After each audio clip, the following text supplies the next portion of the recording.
Have you ever wondered why some leaders seem to effortlessly inspire their teams while others struggle to connect? In today's episode, we're diving into emotional intelligence, the secret weapon that high-achieving women use to inspire, influence, and lead with confidence. We'll break down simple yet powerful strategies to strengthen your emotional intelligence, helping you make smarter decisions, build stronger teams, lead with more empathy, and step into your leadership with more ease and impact. Let's dive in. Welcome to The Balanced Leader, hosted by Yan Dang, a leadership and life coach with over 20 years of corporate experience.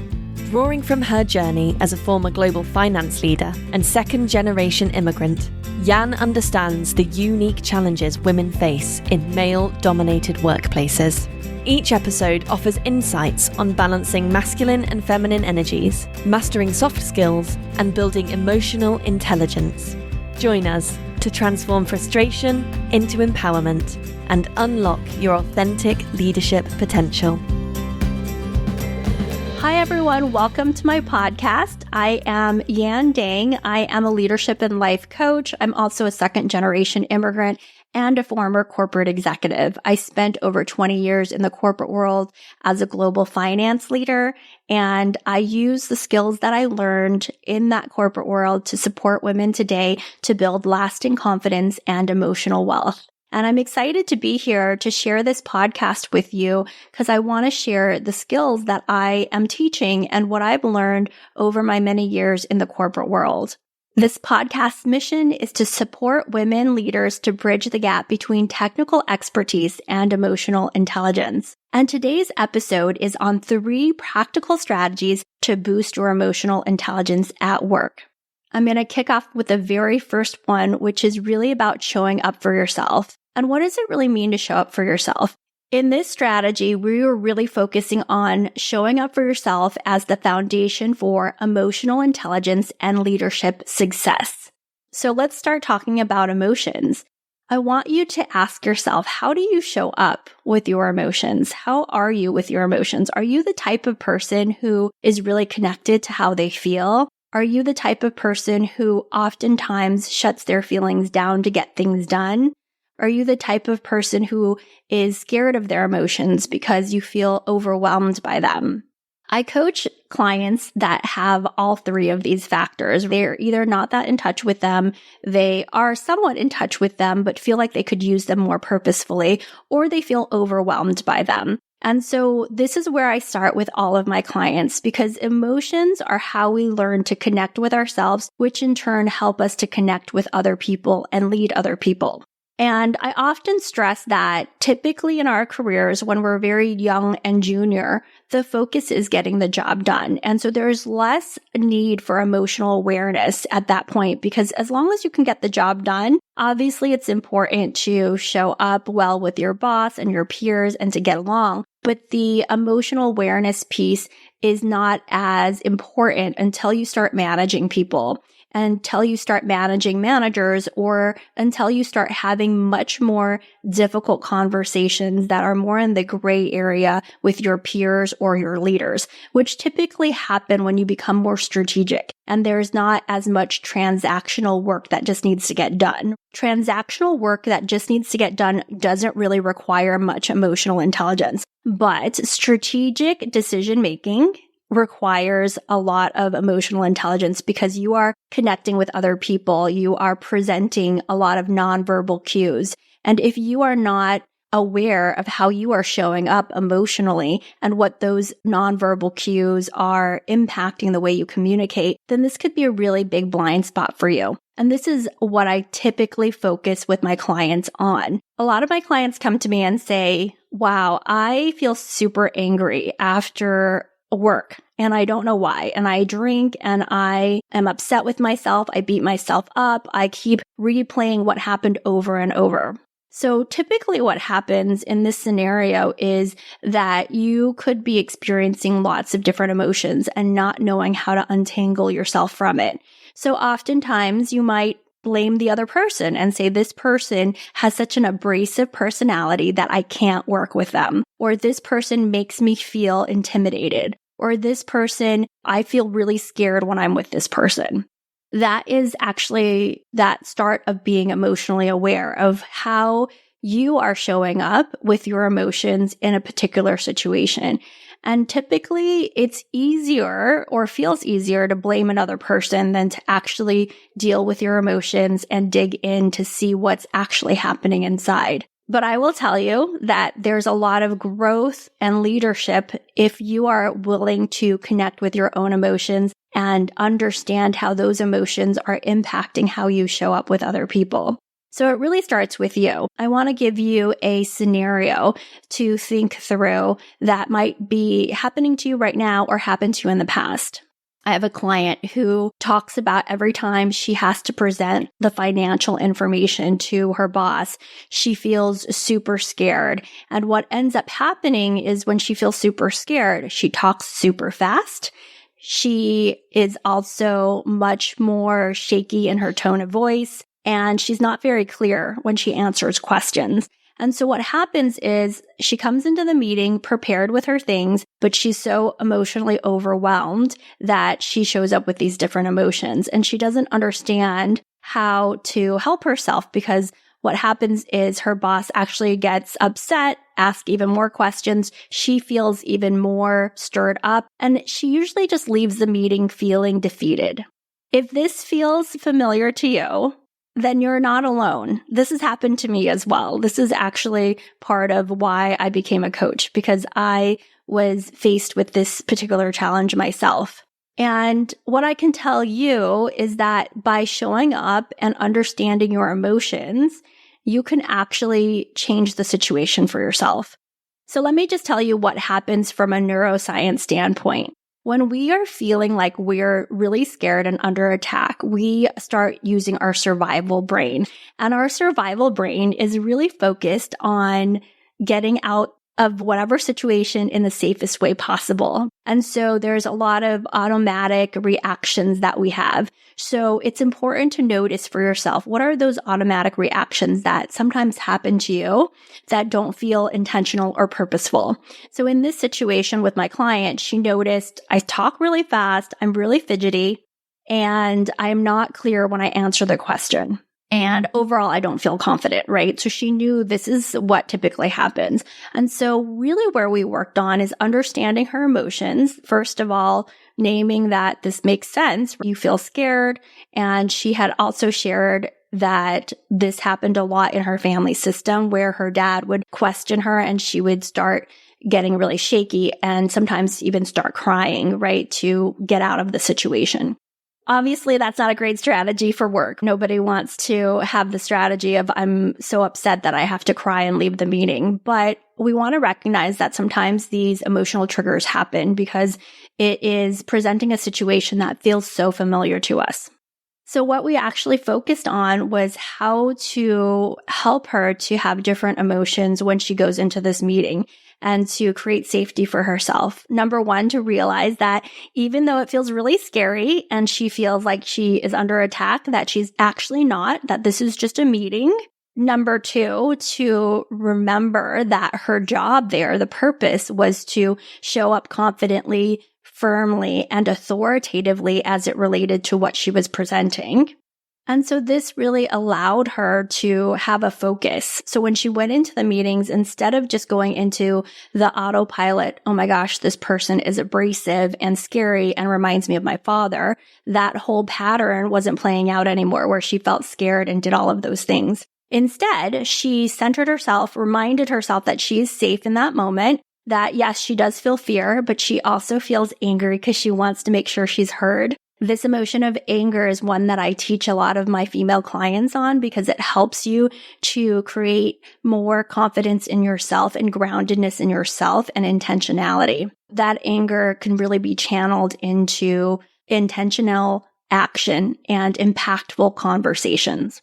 So instead of letting the fear override her and going into that same pattern and loop that she had been experiencing as a child with her father, instead, she redirected her thoughts to, I want to be heard. And the emotion of anger was showing up for her because of that intentionality. Like she wasn't angry at her boss per se, because we're not really in the business of blaming other people for how we feel. It's more that she wanted to show up and use anger intentionally to be heard. So she showed up more with anger and also some fear, but more regulated because she knew she was safe. And what actually ended up happening was her tone of voice changed. She was much more firm and authoritative in her voice. She was much more clear in her thinking, so she answered questions better. And the way that her boss reacted to this was actually he became calmer. He actually felt more calm with her because she was more calm with herself. Oftentimes, we don't realize that emotions and moods are contagious, right? When we have an emotion, when we show up a certain way, somebody's going to have a reaction to that. And what I was explaining to her through my years of experience of working with so many different male leaders is that oftentimes men and women leaders may show up with anger, but what's actually underneath it is fear or hurt. So if she could put herself into her boss's shoes and understand that, wow, he's under a lot of pressure himself, and he's relying on me to manage these financials and to be clear and confident in what I'm doing because I'm part of his team, versus feeling like he's angry with me and I'm really scared of him. Those are two really different thought patterns that can create two very different reactions in the moment. If you can connect with your own emotions and notice, right, what you're thinking and how you feel in your body, you can actually change the way that you show up, which can actually change the whole dynamic of situations. So I want you to get from this is that the more you connect with your emotions, the more you can track yourself, the better able you are to actually interrupt the pattern. Interrupting the pattern is really where you gain emotional intelligence and leadership success, because you can navigate these difficult situations in a much more impactful, purposeful way. So number one, slow down, notice your emotions. And the emotions I always start my clients on are the 5 primary emotions. Oftentimes we get boggled down into definitions, so I like to start with something really simple. And the 5 emotions start with fear. The purpose of fear is to get us into safety, out of danger's way. But we need to know what's an imagined fear versus what's real fear, a car coming our way versus somebody yelling at us. There's also sadness, and sadness is an important emotion because it helps us to get comfort and to validate how we're feeling. The next one is hurt. We feel hurt by something that's happened, and that could feel potentially in your body. You need to track what sensations you have. There's also anger, which I was sharing that typically underneath anger is fear and hurt. Anger is an important emotion because it can help us shift ourselves from feeling unsafe to feeling safe. We get angry at somebody and we remove ourselves from the situation potentially, or we speak up, or we do some sort of action. So anger is really an intentional emotion. And then, of course, there's joy, just pure joy, being able to express and embrace joy. This also, oddly enough, is one that's hard for a lot of women to truly feel joyful. So these are the emotions. Learning how to track your emotions and how they show up, especially in these tense meetings where you're like, oh, I don't know what happened there. By being able to go back and track, because likely you're going to have a similar scenario happen again. And you may have a similar person that represents something from your past that maybe is bringing up an emotional trigger. Most of the time, the women that I meet know what it looks like or feels like to be with somebody that they start feeling not super confident in themselves. There's going to be attributes. There's going to be qualities. It might be an authority figure. It might be a big power dynamic. So we want to be on to ourselves about when this happens, because we can connect with ourselves more deeply, get more clear on how we want to show up, and interrupt that pattern that sometimes happens when we're not super conscious and we're overwhelmed with emotion. So that is the first strategy, showing up for yourself by connecting with your emotions. These emotions are giving you important data and will help you to try out new ways of being, try out new emotions when you're in these situations, and help you understand yourself more. It helps us to take more responsibility and accountability for our own satisfaction. So we're not saying, I need to work with somebody else. It's like, I can work with whoever I need to work with to get the job done because I am in control of my emotions and I can support myself and navigate myself through whatever leadership challenge comes my way. This is really the purpose of connecting and understanding your emotions. All right, let's go on to the second strategy, which is showing up for others by actively listening. And like I said, these are foundational to each other, right? When we show up for ourselves and connect with our own emotions, we are better able to show up for other people and actively listen. It sounds simple to be actively listening, but it isn't, especially in our world where things are moving super fast. You're super busy. You have a long to-do list. You might not have time to have conversations, even if you want to. In our world and in our minds, we're jumping from one meeting to the next. And oftentimes we are multitasking. This is one of the biggest things that get in the way of actually actively listening. We're multitasking. We're not super present. We're just trying to get things done. And it can become a very transactional world.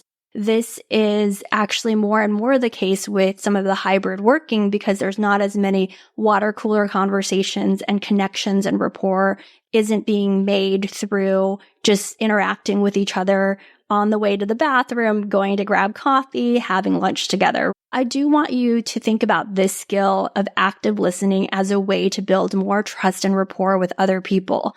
But it starts with you showing up for yourself, understanding how you feel, and creating space for other people to share and to talk about what it is that's on their mind. Active listening is really about understanding. It's not about managing the other person's position. It's not about trying to just get your way or get the job done. It's literally listening to understand and respond in a way that is showing that you're actually listening. So I actually wanted to share a example in my own career of how I used active listening to actually create more trust and rapport with a sales leader that I was working with. I want to demonstrate how and why this is a simple skill, but it's not easy. And like I said, we're a fast-paced world. We always want to get things done. So what was happening with me as a finance leader is I had to create quick budget cuts in our budget because we needed to load our budget. My CEO and I actually had agreed this is the process we're going to do. It's really transactional. It was very short-term in nature, but that was just what we had agreed. So I sent an email out to everybody and said, listen, this is what we're doing. I immediately got a call from the sales leader, and part of my brain went to, I don't have time for this. I have other things to do. This person just needs to fall in line and get it done.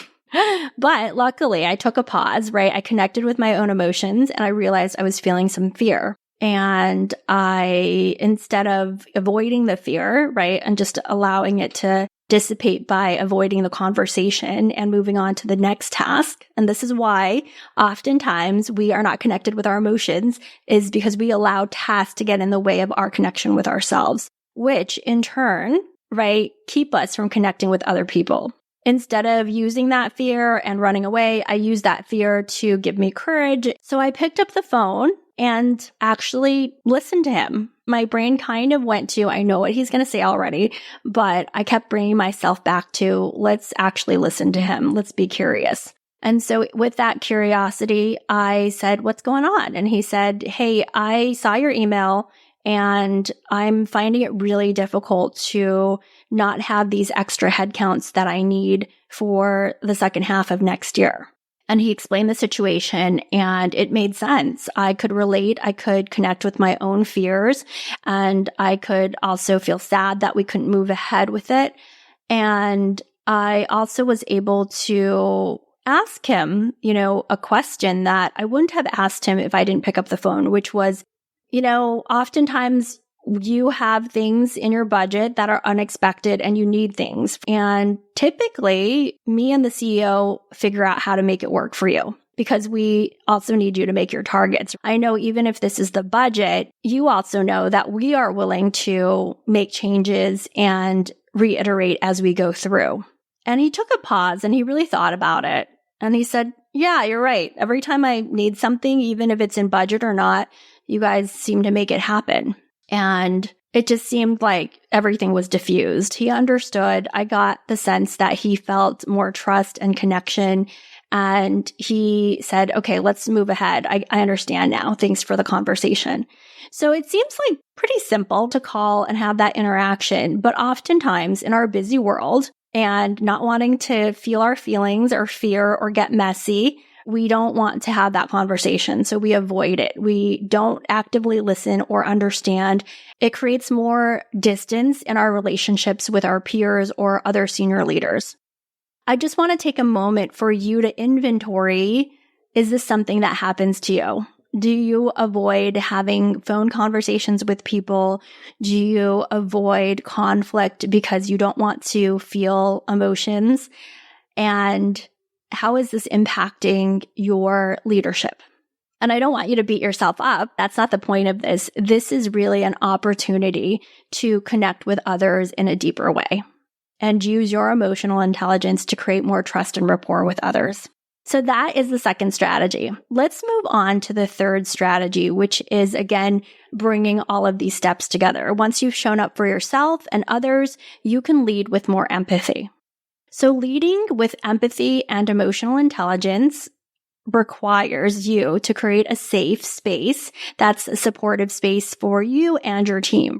So let's talk about how we can use empathy to resolve conflict and strengthen your relationships while staying grounded in your own emotions. So I wanted to share actually a coaching client that I have who was noticing her anger and upset every time her older male boss would refer to her as his daughter. Like she would say things like, Sarah is such a hard worker. She reminds me of my daughter. And she would get so irritated by this, and rightly so. When we really worked on her connecting with herself, she felt anger, she felt fear. The anger was feeling like her leadership and authority was undermined by what he was saying. She also felt a lot of fear that other people would start looking at her as his daughter, and she is the CFO. So she doesn't want to be seen as some older guy's daughter. She is working on her leadership brand and presence and authority. So she would be angry and she would try to correct him. She's done this a few times. She tried to correct him and said, hey, please don't say that. Please don't talk about me and your daughter. And that just never really landed with him because he kept doing it. It really took for her to get grounded in her emotions of that and to understand where he was coming from. So I would ask her, do you think he was saying this in a way to, dismiss you or to, diminish you? Or do you think it's just something that he says because he actually feels like that he cares about you and that he's endearing towards you? And, it took her a bit because she had to get with her own emotions, but this helped her shift. And she said, I don't think he's doing it on purpose to undermine me. I think he does it because that's how it relates to him in his mind. And he cares about his daughter and he cares about me. And so that helped her connect with how he's looking at things. And having that data, how she feels, how he feels, she was able to have a conversation with him to resolve the conflict in an empathetic way using emotional intelligence. And really how this conversation landed was not just her telling him what she didn't like, but first her validating where he was coming from. She said, listen, I know you mean well when you call me your daughter. I know it's an endearing term. But for me, I feel like I am trying to show up as a female leader in this very male-dominated space. They're in construction. So she was like, I'm the only woman mostly in the room. I don't want to be referred to as your daughter because people will start thinking of me as a daughter and not a CFO. And as the business keeps growing and the intention of her boss is to actually step down from the role, as a leader in the company, it would be better for the company if I showed up with our vendors, our customers, our banking relationship people as a CFO and not as somebody's daughter. And he really got that. So she really slowed down in her communication style to lead with empathy and emotional intelligence and not just go to that gut reaction of, I don't like it when you call me your daughter. She really took it to, I understand why you're doing this, and I'm sharing with you the impact it has on me and on the company longer term.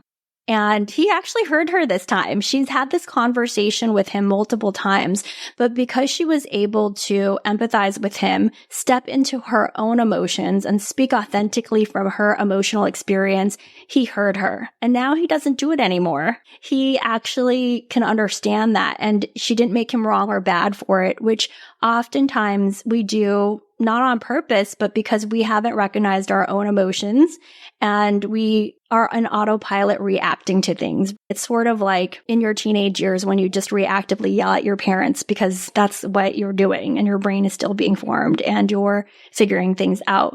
This emotional intelligence part in the working place is really about slowing down and noticing yourself and noticing other people. And I think sometimes people are scared that it's going to take them away from their technical expertise. But the reality is learning and knowing these skills are just going to amplify your technical expertise even more because now you'll have relationships and rapport with other people that see you not just for your brain, but for your emotions and trust you in a way that is going to open up more leadership opportunities for you.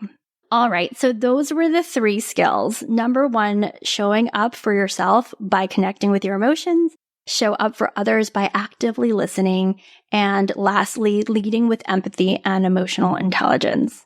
I did want to give you a real-time example to use these 3 skills because I'm sure this circumstance or this scenario might have come up for you.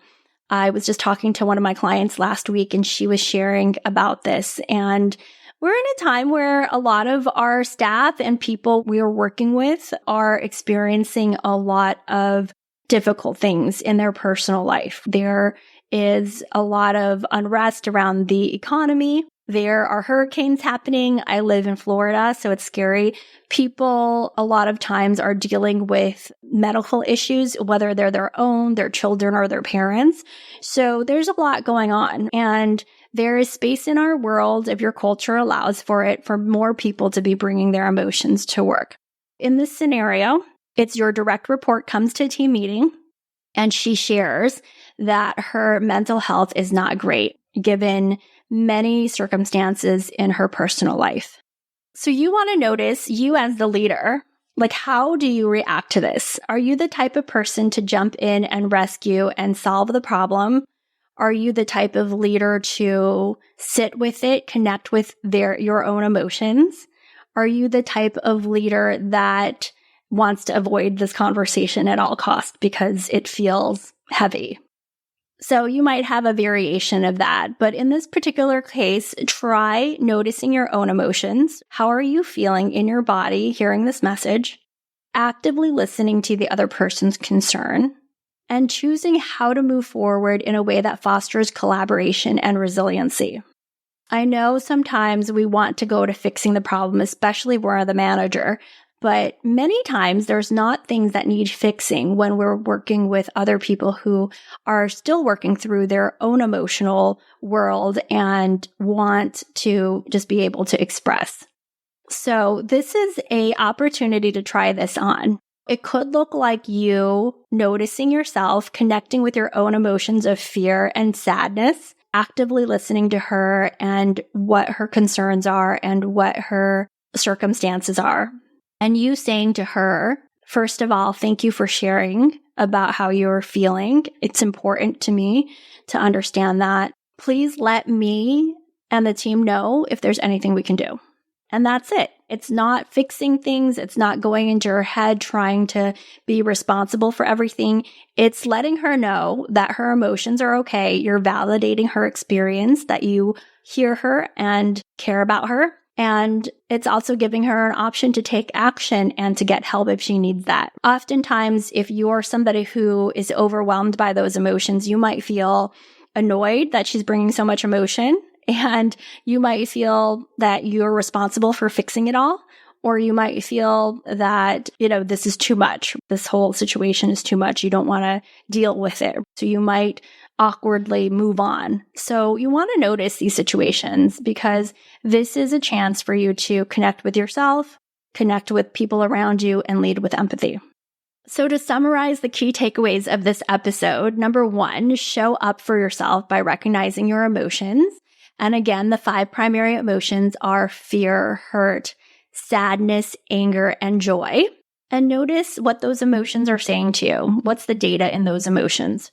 Second, connect with other people through active listening. I know this one feels hard because we want to be multitasking when we join meetings and getting lots of things done. But I want you to try to take on not multitasking and actually listening to people. If somebody asks you how you're doing, really take the time to share. And if you ask somebody how they're doing, really take the time to hear what they have to say.